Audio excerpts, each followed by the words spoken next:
Hey guys, welcome to another episode of Ironis Insights. I got another great guest here. It's Santosh Srivastava, and he's with Only IT Consulting. And where are you calling from today? So right now I came for a short break to Pennsylvania to visit one of our families here, Oh, relatives. nice. So spending some spring break with kids. So it's all the fun time. That's awesome. Where in Pennsylvania? I'm actually from Pittsburgh.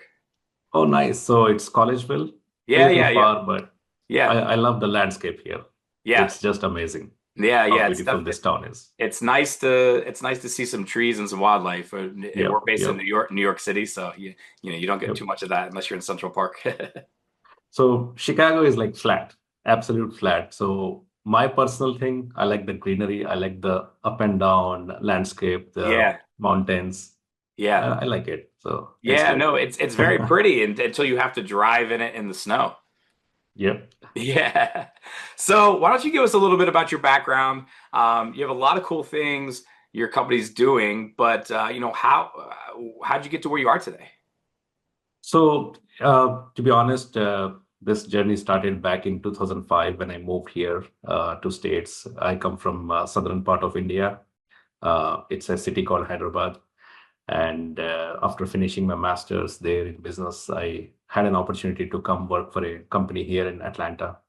And that's where it all started, and was very active in the staffing, consulting, software development, execution initiatives, and had a great network of clients, network of employees. So in 2008, we thought, all right, this is something we can do on our own.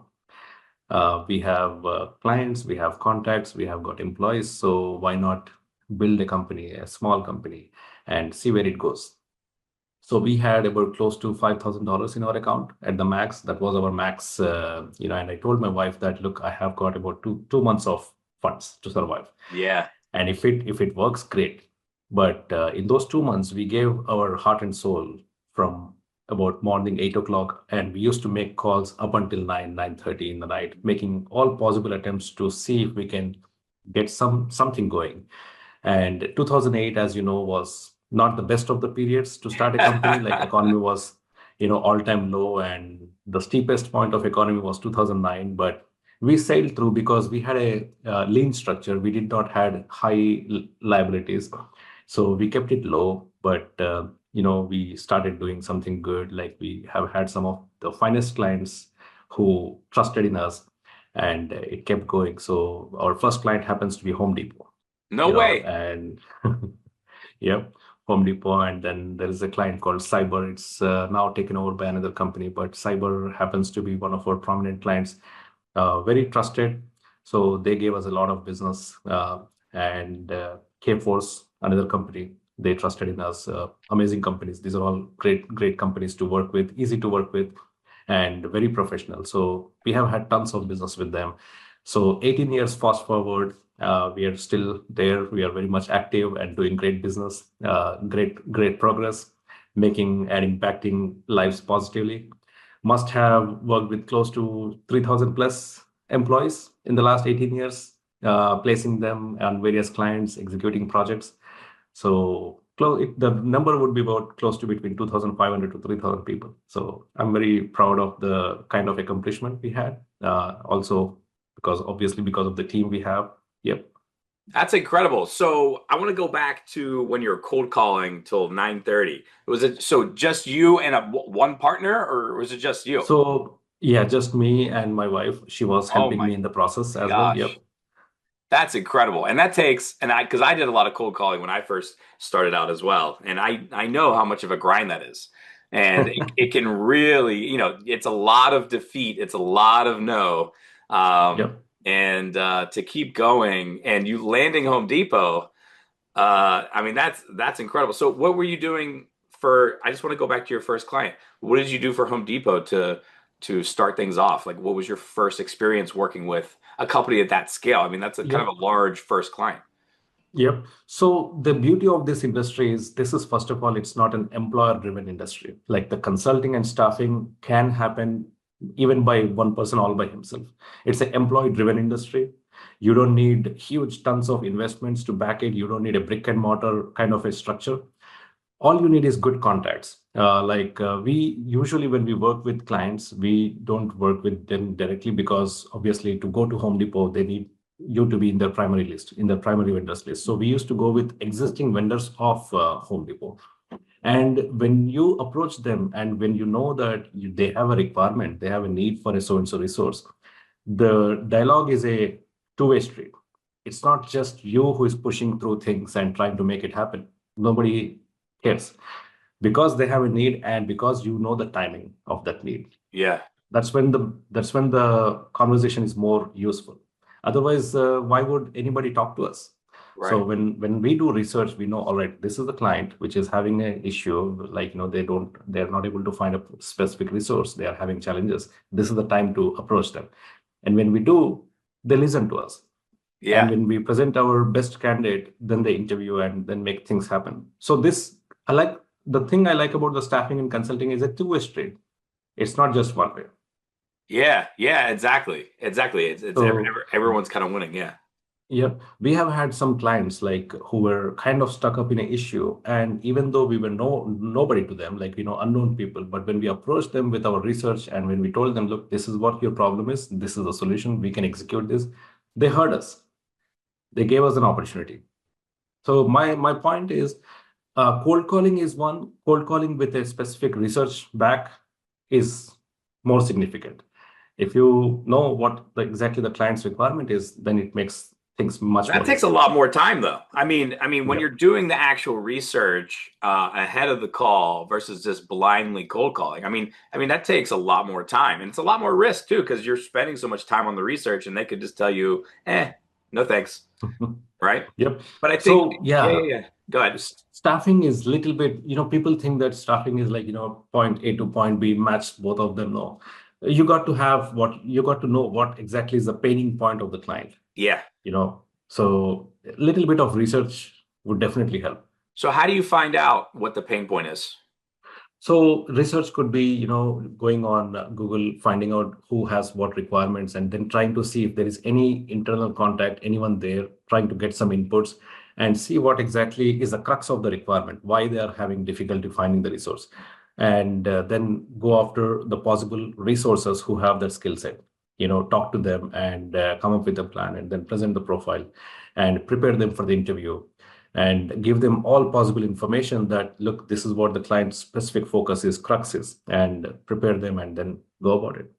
Awesome. So let's talk about, right now, I know you guys have some cool products that you offer. I'm sure you have some tools you use to find these different fits for companies. So I don't know, why don't you dive into a little bit of that? I'm curious to hear more.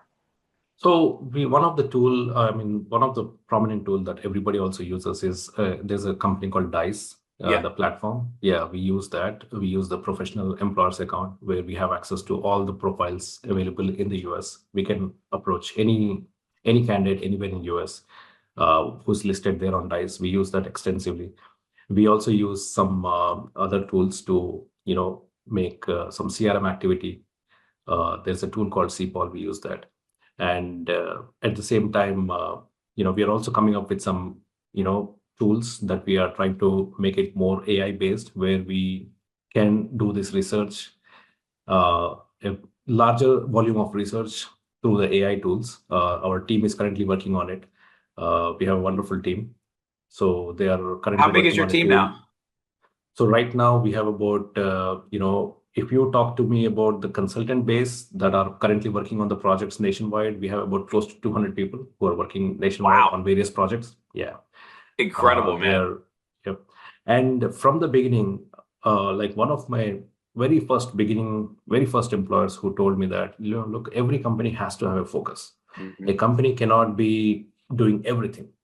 That kind of struck up with me. And when we started this business, Only IT Consulting, we said, look, we will focus on infra. We will focus on servers, consolidations, high availability clusters, virtualization. We will focus on DevOps. We will focus on AWS. These are the sweet spots. We will do a lot of work on networking. So all our resources who are currently working on various projects across the nation, they're all into infra. Yeah. Wow. Going from, one person cold calling to a couple hundred employees. You said what, 18 years now? Yep. Man, that Yep. congrats on your success, man. So interesting. So, I mean, you must have seen the industry as a whole really change over 18 years. I mean, what do you think the biggest change is now? And where do you see this going in the next year or so? See, from what I've seen to now, it's getting tougher. It's getting tougher because you know the economy at the moment is not so great. At the moment, I don't know why, but for the last and then COVID spike. After the COVID spike, there was unprecedented hiring, but then again things started getting corrected.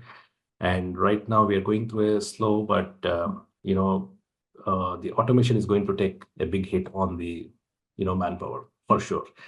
And whether a company needs AI or not, but everyone wants AI in their system. It is Right. like clients at the moment think if they don't have AI in their system, they are missing out on something big. Right. So there is definitely going to be a major shift with automation, and rightly so, because things which can be automated should be automated, Yeah. you know. So, but eventually the impact will be there, and there is possible impact to us also already. We're lucky in a bit because we are focused on the infrastructure services, which is slightly more significant. I wouldn't say more important, but slightly different than the programming, because programming can be automated to a great extent. There are already leaders who are saying that programming will be pretty much reduced to 5% in the next 6 months to 1 year. But infra is still hanging there a little bit. I don't know how much automation they can do for that also, which I'm sure. I mean, we have also been doing automation in our own way. We used to write scripts to automate deployments, to automate server builds, to automate the entire virtualization. But now what we are talking about is something different. So definitely a rough path ahead. But when things change, they also create opportunities. You Agreed. know, Yeah, agreed. so Yeah. You know, I always explain and share that automation has been going on for a while, right? Now, what we've seen in the last few years is unprecedented and it's been an incredible development and it's also been released to the masses, right? So it creates that unknown and that black box that you type into. Um, exactly. You're not really sure how it's getting pumped back out and where it's going through. But what I always say is, when am I going to lose my job from AI? I said, well, what you should do. The very first thing is learn how to use the tools because right now it's not replacing everybody. There's and even a programmer, they're gonna be the ones working with Claude and checking because guess what? There's a lot of bugs and it could also create some junk programs. I have a good friend of mine's a programmer and uses it, but it's definitely needs a human approach to it still. So keep at it. Learn how to use the tools. It will get rid of some of that busy work, like you said. Things that should be automated are automated, and employees are going to be able to do their job that they're actually hired to do versus filling out a report or scanning a document for some information where you can just do this in a minute now yep, and that'll free your time up to do the work you're supposed to be doing and maybe the work that you like to be doing, right? So I yep, mean, think yep. about it as a positive thing. Yeah, of course it's going to affect the certain jobs, but I think it also create more jobs and expand how businesses actually do business. Like you said, all change always creates opportunity. I agree. Yep. See, recently I had a call. I was hearing to one of our HR's call who was doing a background check verification. Like, there is an ex-employee who applied for a so-and-so role. And obviously, when they do, they call to verify the employment. Yep. Initially, I thought it's a real call. I mean, it's a human on the other end. And at the fag end of the call, I realized that it was an automated call doing a verification, perfect, as good as any human can do. The entire conversation was automated and the background check was finished. Now, the beauty is obviously when you have a AI doing the calls, AI doesn't get tired. Yeah. AI doesn't make mistakes. Once you program it to perfection, there are no more mistakes. Yeah. AI doesn't need appraisal. AI doesn't need salaries. Yeah. So yeah, sure, there are some great benefits. Yeah, there are some great benefits, but I would love a little bit of moderation to the Yeah. AI. Like especially, I want the human essence to remain. Yeah. And I don't want the human. I think it's important. I think it's important to have that human element still. And I think when you go into an office as well, I mean, you build that camaraderie and you need to, be in the room with your folks. And I think companies really enjoy that. Um, moderation, I think it's inevitable that it's going to be some moderation because there's also some folks that are a little skeptical about, giving too much to it, and rightfully so. Like security risks, for instance, right? You can't just be using AI for, let's say, organizing your tax records, right?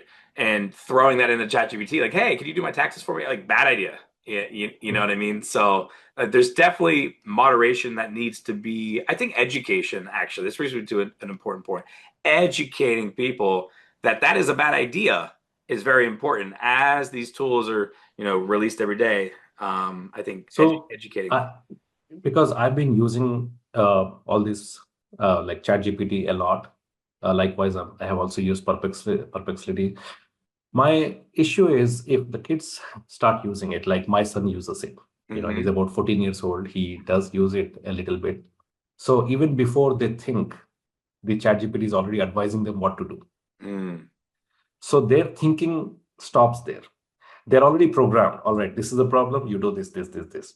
What I like about the human is we try to think, we try to do something, we try to make, if we make a mistake, we try to learn. That learning curve is a very important process. I want that to be there. I don't want that to stop because making mistakes, having tempers, having conflicts is not a shortcoming of a human. That's a feature of the human, according to me. Those are the features why humans are loved. But if we remove those from the human aspect by AI, then that's a little bit unfair to the human existence. Hmm. So I want that part to be, kind of saved, kind of protected. So I want the AI, I want the automation, but not beyond a point where we stop thinking. Absolutely. Yeah, I mean that's where I was talking to a colleague of mine the other day. And he's like, this is scary. He's like, I don't even have to think anymore. I was like, well, maybe you're using it wrong because what I do when I'm implementing it is I think about what I'm trying to do. I have a couple different ideas of it in my head. I give them the prompt. Hey, this is what I'm trying to do. Here's the context for this. I think this is the approach I want to do. Does this make sense? Or should I go with this and explain why? Give me backed resources because of this. Shoot me straight, no fluff. You have to really learn how to use it because if you talk to these things, they'll be your friend. They'll tell you you're the bee's knees and everything you're saying is right, and that's how they're originally programmed, which is kind of scary. That's when it loses that it starts being too human, and you lose Yep. that ability to kind of think. And what I like about like ChatGPT is I do a lot of research for Hmm. every Yeah. idea that I come across. I do a lot of brainstorming. I used to spend days of research. Now I get most of my information within half an hour. Yeah. I keep playing with it back and forth. I keep asking questions. So it's a great tool for me to give me information in a very structured manner, and Hmm. it helps me in great deal in decision making and all that. Like how we built EasySignly is a signature software that we have recently built. We have been using DocuSign for like 10 years before. We like last year, I had a call with DocuSign and they called me. They say that, look, Santosh, your amount of contracts that you're signing now, it's going higher. So we are going to revise your price to 2,500 per year from They're increasing your $500 a price month. for using their product. Yeah. So we were Unbelievable. using some 100 contracts in a year, and then our usage went to 150. They said your price is going to go up, and it's 2,500. So that's when a thought came. All right, how about we build it ourselves? How Yeah. difficult is it to build a signature software? Yeah. Because I know it's a straightforward product. It's not like Uh-huh. much of a complication. So then I went on to the ChatGPT. I said, you know what, I want to do this. Uh-huh. And it gave me, sure, these are the modules you want. All right. Then I kept playing with it. And within like 10 or 15 minutes, I have the entire documentation of what I want Uh-huh. in my product, what features I want, what are the modules, how about. And then it also started giving me the programming of each aspect. Then we have a team of programmers, and then we gave them the entire documentation, the blueprint, and we said, you know what, let's build it. And instead of for them taking about 6-8 months to build the entire suite end to end, it took them about 1.5 month to be ready with the base concept. Yeah. And we started using within 2 months. We started using our own software. So now you don't use And it DocuSign at all. no, we don't use it anymore. And I appreciate them for giving me that price hike because Yeah. that triggered the idea. Yeah, that's incredible. I mean, that's exactly right. And I mean, that's a great example of what you can do, right? And without these tools, it's, you have to hire a team and it takes 6 to 8 months. It's not worth it at that point. It's not, Yep. it doesn't make sense. You'd rather just pay the expert vendor, right? And Mhm. outsource it. Yeah. Yep. Now, what we did after that is to keep on polishing the product, keep on bringing new features into it. And we have done something so far nobody else has done it. We have added the AI component to the signature software. Hmm. So what the AI component does is, say, for example, if you have used the DocuSign or any software from the creator's standpoint, not from the standpoint of the receiver, somebody who is receiving the document and signing, you need to program the agreement. You need to create an agreement. Say, for example, there are two people who are executing a sale deed for a property. They need to create an agreement, program it, send it to the other party for signatures. So what we have done with AI is any part of the world, anyone with any language, they can prepare the contract agreement using the AI. All they need is just input what kind of clauses they want. Like I'm executing say for example, I'm executing a non-compete between me, client, and a third-party company. This is happening in Dubai, and the document has to be in Urdu, which is local language there. Our AI assistant can create the entire agreement and program it for the creator, and it can be sent to the other party. So this will give them the complete access to the universe of documents, and they don't have to really rely on something which is pre-existing or a library of documents. So with AI addition, we have opened the envelope wide enough. So That's that we have done. incredible. So Yep. it's not pulling from like you said, like a bunch of templates. Exactly. So usually all these companies have some templates already. Yeah. But what we have done is instead of having it limited templates, we made this limitless by adding the AI component. You are now limitless. You can go any geography, anywhere. It will take the local laws into the consideration. It will create the document in the local language if you want, all of those possibilities. So with AI, the possibilities have gone, multifold. Yeah, I mean that's incredible. So I'm curious more about this tool. So let's say I want to do a contract in New York with a new partner. I want to sign them up. So is there certain prompts that you need to fill out? Yes. Okay, so it's like what, like a kind of like a form that you fill out and then it'll pump it Yep. out for you? So it has prompts like how a dialog box of ChatGPT is. There is a dialog box, and then when you say, "Hey, I want to create an agreement between me and a third party out in New York," the agreement should be on a non-compete for so and so possible breaches, and it will take all the inputs. It will create your document. It will ask you for further prompts, and you keep on, polishing and Incredible. creating the document. So Incredible. that will, yeah. So that you're limitless basically. And as well as what we have also done is for the receiving party, whoever receives the Yeah, document, or if you have received the document, instead of going through the entire 5-6 pages of contract, if you say AI assistant, it will understand the agreement. It will give you in summary, all right, this is what it is. These are the slippery slopes. You might want to renegotiate. This right. is the document which is fine to sign. Interesting. Here's the fine print. Yep. So cool. Love it, man. I mean that's awesome. So a lot of things are working. What would you like? I mean, we mentioned you want to moderate AI, but is there anything else, if you could wave a magic wand right now, what would you want to change? Would that still stick with that, or I want, I don't want the AI to take over the world, to be honest. yeah? Well, I don't think anyone does, right? Yeah, We've I all don't, seen I don't Terminator. think. See, the beauty of life is uncertainty. Mm, That's the beauty. That's the thrill. If you take that part away, then look, I'll tell you what. Uh, I love the journey that I had. There are so many ups and downs. Okay, so many times when we thought it's all over and we bounced back. When you look back these things, these are beautiful memories. You don't want a picture perfect line going straight. It's boring.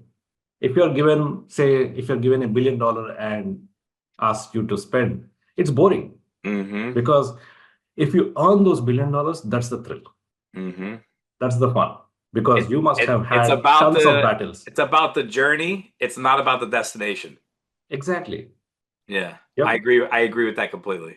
So AI in some way makes this journey too easy. Yeah, yeah, That's my take. I yeah, want, life was beautiful before AI. Life will should be beautiful after AI too. I mean, that's my take. yeah, yeah. Awesome, So a man. little lesser automation. Yeah, yeah, yeah. No, definitely loud and clear. Listen, man, I really appreciate your time. You guys are doing some really cool, definitely some really cool tools, implementing a lot of this tech and using it for in a good way. Congratulations on your success. Where can the viewers find you and your company? They can always find me on LinkedIn, Okay. and I have all the profiles as well as all our companies, whether it's Acrovis Solutions, EasySignly, Haystackers. They're all on websites. They're all on Facebook, all over the social media. We are doing great. Both Haystackers, which is a marketplace application for the agricultural tools to hmm rent and offer for rents. It's a great tool. We have had great feedback received all over. Similarly, EasySignly is a great signature software at the 1/10 of the cost. Yep. Literally 1/10. Like what DocuSign charges $360, we are offering for $10 per month, very less. So you can always check us on the social media sites, LinkedIn's, and they can always reach us through any of these mediums, and we'll be more than happy to you make it affordable for them. And our aim is reach as many as possible people. We don't want to build a billion-dollar company, but at the same time we want to touch as many as possible Yeah. people and make it a great company. That's awesome. Well, thank you so much. I think you might have found a new client in myself for this software of signing documents. Absolutely. Absolutely. You uh, can, I'll send you the link and you can yeah. definitely use it. Yep. Thanks so much. Have a great rest of your day and appreciate your time.